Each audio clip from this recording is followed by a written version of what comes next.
Welcome back, kids, to another episode of Sit Crooked, Talk Straight, where we keep things real, we cozy up together, we pull no punches, we create safe space. My name is Katie Myers. And I'm Leanne Jameson. And we're going to talk about the generational differences. We're going to talk about, like, where's the damn user manual? Like, where's the user guide for, like, bringing our children up in this world that we are not used to?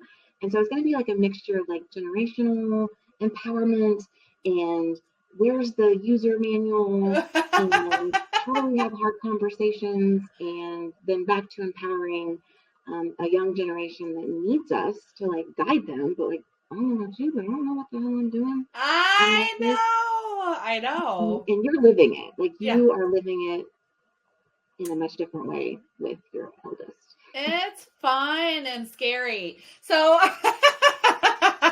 buckle up, everybody. And so for listeners, if you're like, I don't have kids, or I don't like this generational, like, whatever, there will be nuggets in here that will apply to all the people.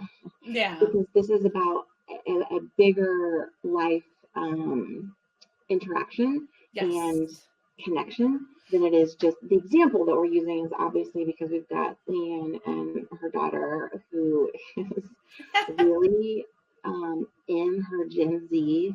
Yeah. Like, she's fully Gen Z. And how, like, Leanne and I are, like, responding to things that she says or does, and we're like, did she lost her damn mind? And the reality is, like, from our perspective, the connection is more important than whether or not she's actually lost her damn mind. Right. And I love how you identified, like, it can expand out, and it does expand out so far because it's all about a perception shift. It's all about, like, recognizing their self-awareness of, like, what's coming up for me and like how to navigate through life and relationships. And, you know, I do want to make it a little bit specific about Gen Z because that's where this topic actually came from. I made a post, I think it was yesterday, or no, it was Sunday night. It was Sunday night. Anyway, regardless, I made a post and it's on TikTok. I didn't put it on Instagram because I didn't want her. She's more on Instagram. Like, and she sees the stuff that I post. So I'm like, I don't want to, like, you know, embarrass her on that level. And then I just posted it and sent it to, like, I think it's like my bigger Facebook group, or my bigger Facebook on my profile. I don't believe I posted it there, but I posted it in my Women on the Rise group because I was looking for, I'm like, have I lost my mind, or, like, what is happening here? But yeah, so this all comes off the tails of that post where I said, oh my gosh, like, my daughter just asked, she's 16, she'll be 17 next month. And she asked if she could have a sleepover. And I was like, oh, with your friends? Who do you want to sleepover with? And she's like, no, she's like, my boyfriend, who they've been dating for like a month, maybe a month and a half, right? And they're, like, real fresh, like, and this is her first boyfriend. She's her first boyfriend, which I'm super grateful for. And, you know, just looking at the vast differences between how I was and how she was. And it was super interesting, which I knew, like, putting myself out there and, like, making this post or, like, making this video of, like, I don't even know, like, we're looking at each other, like, you know, she's looking at me like I'm crazy because I'm like, I don't think so. I need to check in with myself. I don't. She's like, I didn't think it was a big deal. I'm like, it's a big deal, hon. Like, it's a big deal. And she was like, her facial expression, right, of that of a teenager, like, what is it? What's the big deal? I was like, you're so old. I know. So it's just like, and then there was, like, this whole mixture of feelings, and recognizing, like, the gratitude that I had for her coming to me, because in my mind, like, when I was her age, I would just sneak out or sneak boys in. There would have been no conversation. I would have done it and just done my best to get away with it. Exactly. So I was just like, this is really cool that she's just like, and She doesn't listen to this. So it's like, one day maybe she will. She'll kill me then. But we had just had the conversation too. Now I want to like give you guys like my kids are really. I know that a lot of people say this, but she's a real good kid with a good head on her shoulders. And like I said, this is her first boyfriend. She's never kissed anybody. She's like, and so we had this conversation before. She asked me about the sleepover. I said, have you guys like kissed yet or anything? And she was like, no. She's like, but he tried. Like he asked me if he could. And I said, okay, well, what happened? She was like, I got really nervous and I told him, I can't do it. I'm just too scared. I'm too nervous. Right. So, I mean, like, again, vast differences between my generation and her. So, again, like so filled with gratitude that she has been really open with me. She games, she doesn't go out and party. They have parties where they make cupcakes and shit. And like, it's the sweetest thing ever, right? This kid is going for pre-med, like just such a cool kid. So anyways, right. So there's a lot of gratitude in that. There's a lot of trusting her and wanting her to trust herself in making these decisions as well. And recognizing like when I was truly saying, it's just like when we were both looking at each other, like, what is it? Like, I don't know. Like, why are you overreacting? Why are you not reacting? Like, whatever. I realized like this is a first for both of us. This is we are navigating new territory, new waters, charting new waters, however you say it, and in that recognition was an ability to look at this as an opportunity of like, oh my gosh, I get to have this really cool conversation with her. I get to have, right? Because it's funny because I knew that putting it out there, I would get a lot of feedback. I was asking for feedback, right? And, a lot of it was like, hell no, like that, That was my response. Hard no, and how she lost her damn mind. I had to pull back, thank God, right? Like I had to pull back and reevaluate my reaction. Yeah. Because Maya is such a good kid. And she is so different than what you and I both were like as teenagers. Right. So how do we adjust? How do you as her mother adjust your lens? And I think about like, I think back to like conversations that like Jonathan and I would have with his grandmother before she passed. And like she would say things and we would often leave those conversations and we'd be like, oh my gosh, like she is just so out of touch. Like she is just like, that is so sweet and that is so like, she's so out of touch. And I don't want whether it's you and Maya generationally having these differences or me and my husband having these conversations where there are these different perspectives where we shut each other out or we're so out of touch or we're not willing to have the hard conversation. And I love that you were just willing to circle back too and say like, okay, this is an opportunity. We're going to talk about this.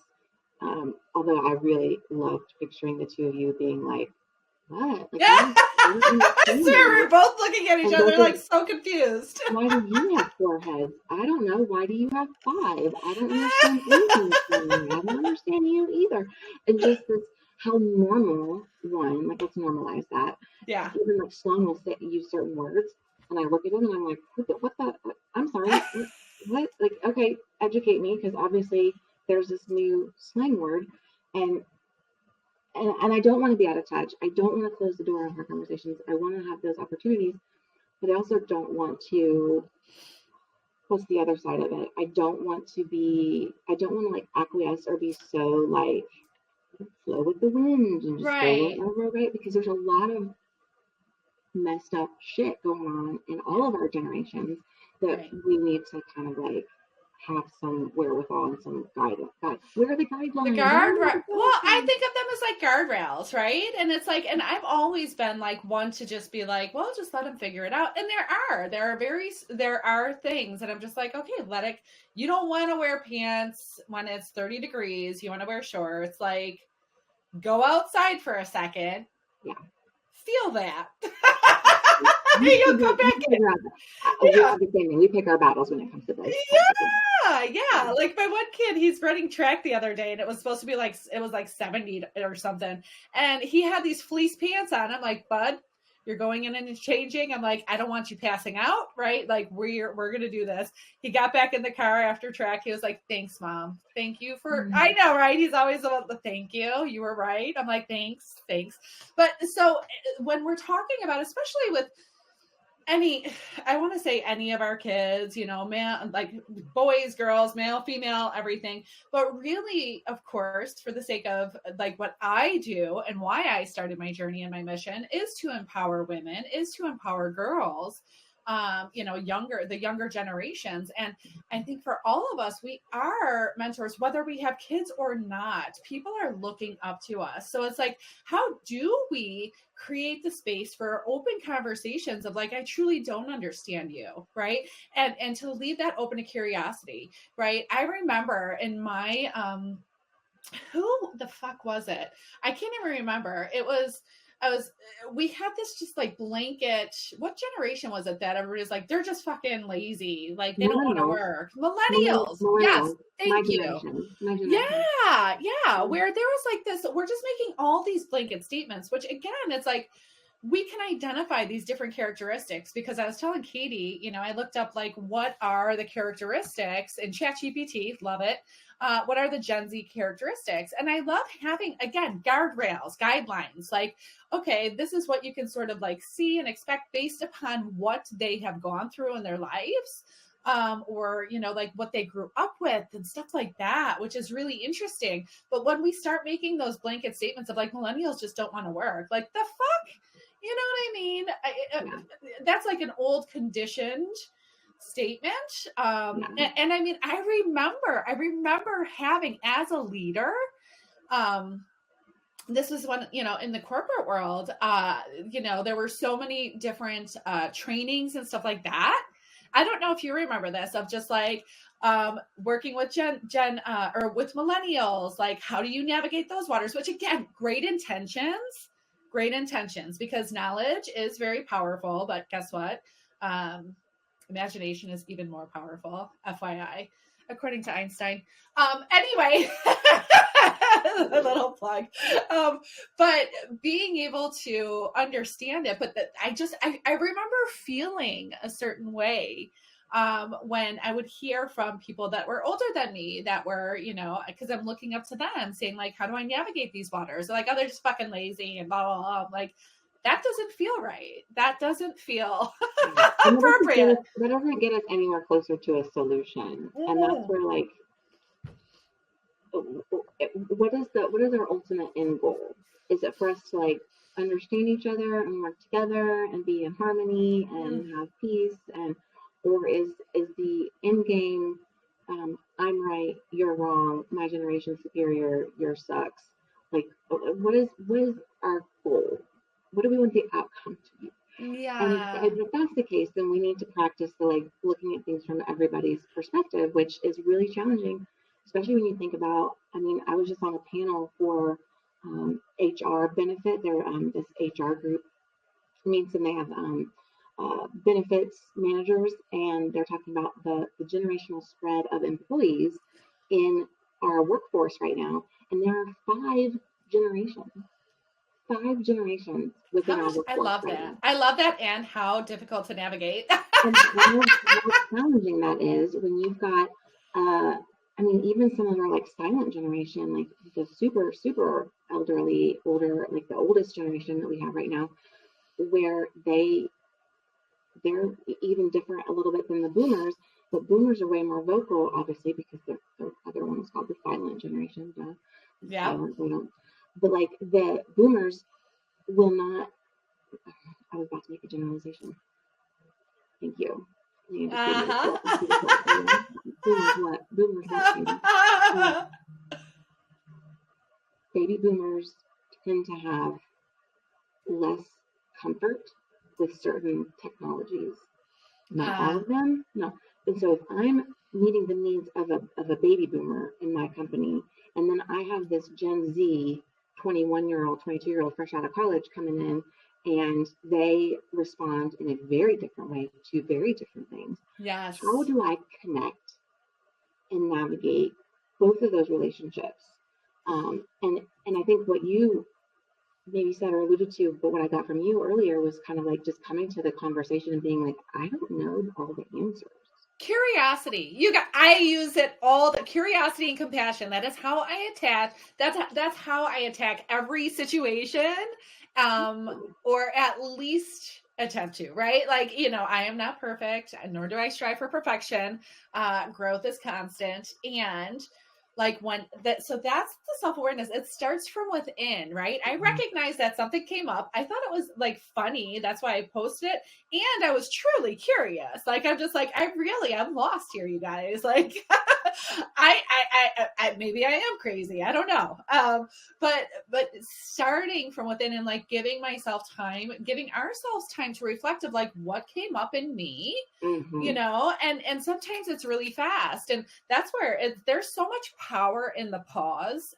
Like, that's what I want people to hear too, is that like, we don't have to, we have been trained to just like react and keep going, where it's just like, actually, we want to slow down and be way more intentional with how we're approaching situations, because reacting got us in this shitstorm of a situation.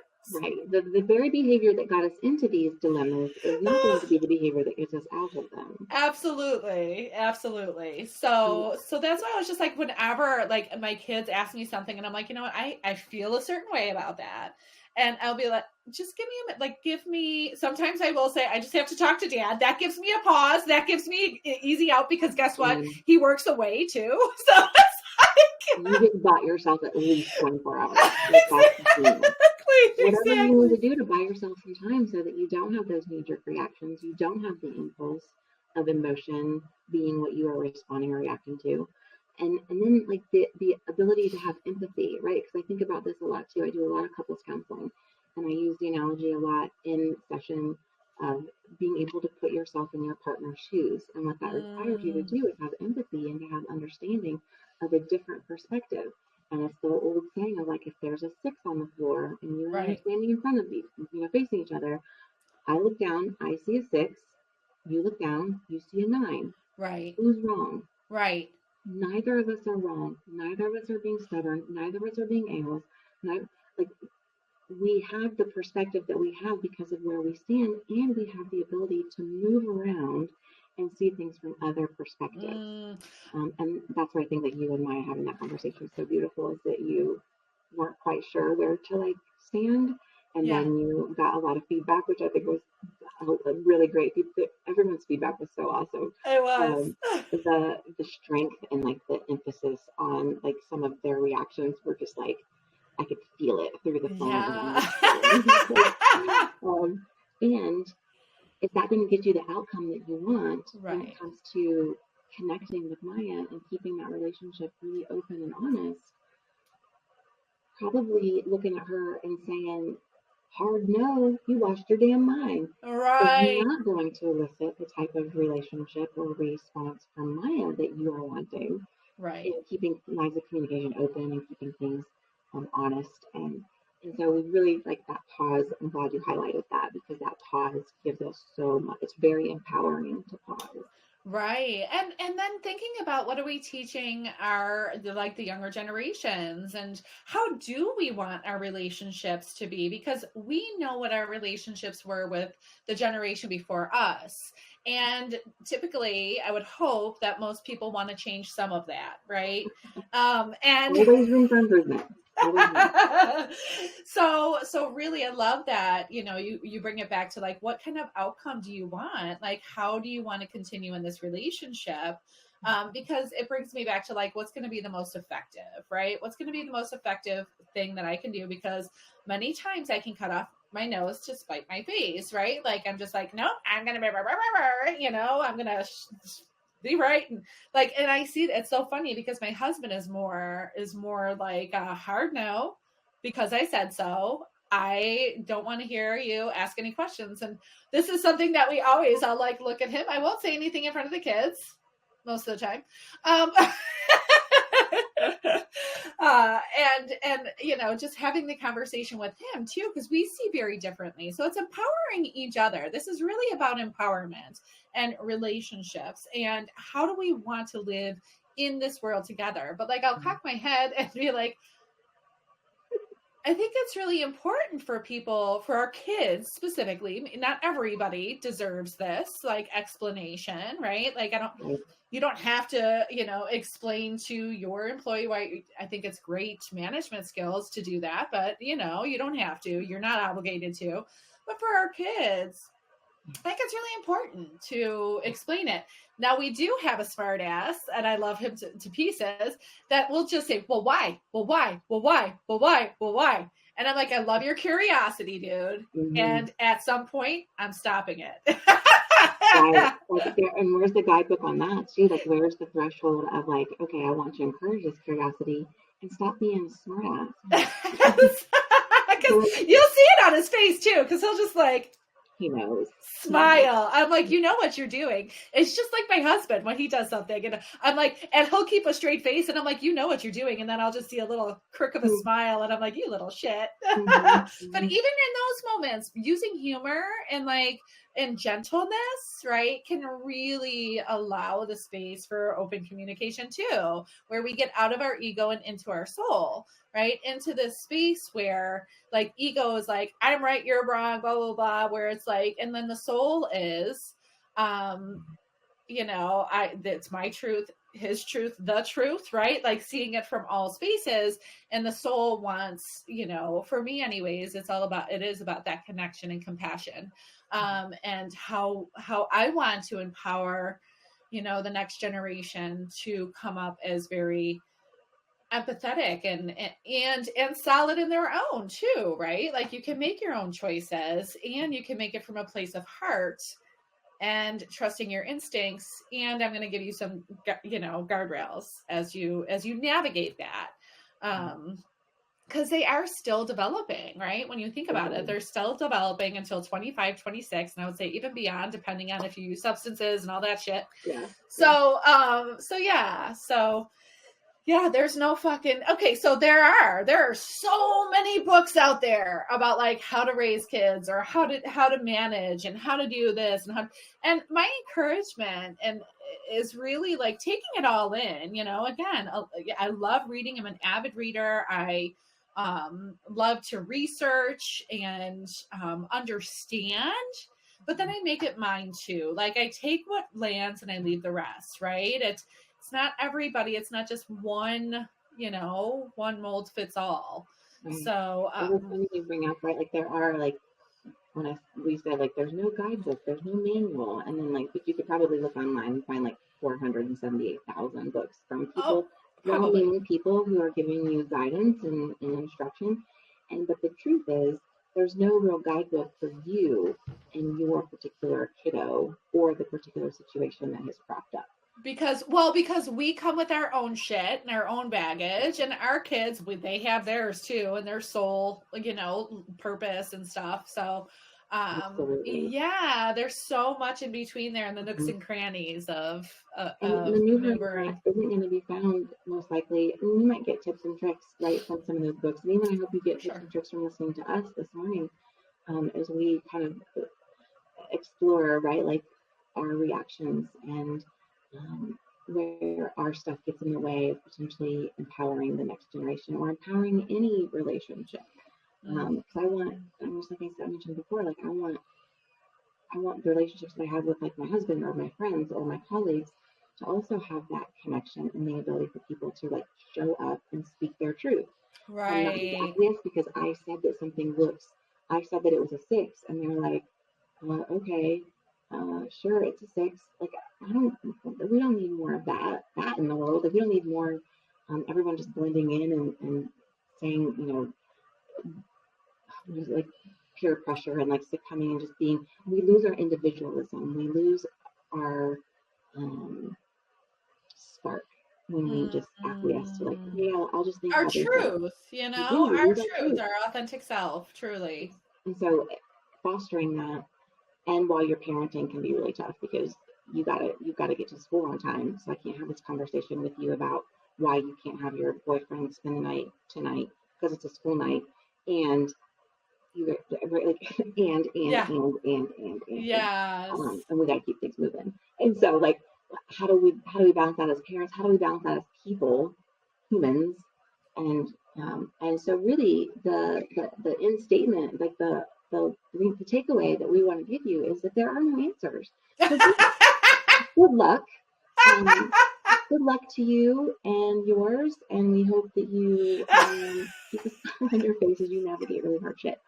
So, kind of kidding, kind of not. I know. We see you. We are with you. We would love to hear some of your thoughts or feedback around if your children, depending on what generation you come from, if your children came to you and said, can my new boyfriend, girlfriend spend the night?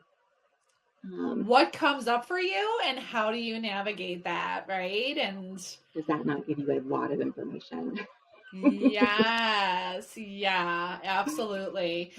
And again, it's looking at like what kind of relationship do I want to have moving forward, and not from like a scared place, right? Where it's just like, but it truly, like, I'm not gonna, like you were saying, it's just like I'm not gonna succumb to everything and just be like, yeah, do what you want and figure it out. Da, da, da. It's like they're looking a lot of, we're all looking for those guardrails, and I know that for me, I'm just, I hate that. Like, I don't like girls.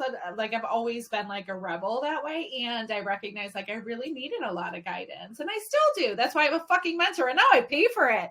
I mean, like, God, I just realized that. I'm like, I had so many mentors and so many people showing me, which I'm super grateful for. And it was all free. Like, thank the world. Like, thank goodness that I had that.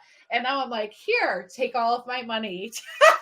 I need guidance. Like, I don't it's so true. Guidance. Where are all the people that used to give me guidance now that I'm an adult? Like, where did that go? That doesn't go away. We just like elevate. But I'm sorry, I still get it for free because I have amazing friends. But but yeah. So really, how are we empowering and how are we empowering the people around us? Oh my gosh, this came up too, of like just giving permission for ourselves to like not be perfect, to make the mistakes, and the ability to come back and say, hey, you know what? I made a mistake. I've had those conversations with Maya too, where I said, you know what? I really missed an opportunity. I really missed this opportunity to have a discussion with you. And I wanted to circle back around. And mostly she's like, I don't even know what you're talking about, but like, just like opening that space. But I love that you're modeling, right? Like, she's moved on and has no idea what you're talking about. And she's like, yeah, okay, whatever. But like, you're modeling this skill and this trait and this behavior and this quality that frankly not a lot of older generations modeled for us. Yeah, yes, absolutely. A lot of people took down and said, tell me more about how you feel about that. It was more like, get your shit together and get in the car, and I don't right? Hear from you. Yeah, exactly. And I'll smack your ass on the way into the car. Get the fuck in the car. We ain't got time for feelings. We're navigating things the best that we can. Yes. So if you're listening to this and you're like, dang, like I have not navigated some things the way that I would want to, be gentle with yourselves. Be kind and loving, that we're doing the best we can with what we've got at any moment. And when we know better, we do better. Yeah. And we're always learning. Yes. Yeah. Yeah. So tell us what you think. I'll do an update on if you're looking for my TikTok, just reach out. I'll send it to you. It was so good. I'll do an update on my TikTok too. But yeah, reach out. You're not alone in this. You're not alone. And there's always opportunities. That's what one of my mentors, she guided me through that too, of just like, that's what, like one of the first times when I was like, I really fucked up. Like I recognize that. And she's like, well, what an opportunity for you to go back and say, listen, I really made a mistake. And that has been huge in stepping out of my ego not just with my daughter, but in my relationship with my husband, my mom, like anybody. And how empowering is that to show up in that way? and to allow that conversation to happen. So many beautiful things have happened because of that. So that's my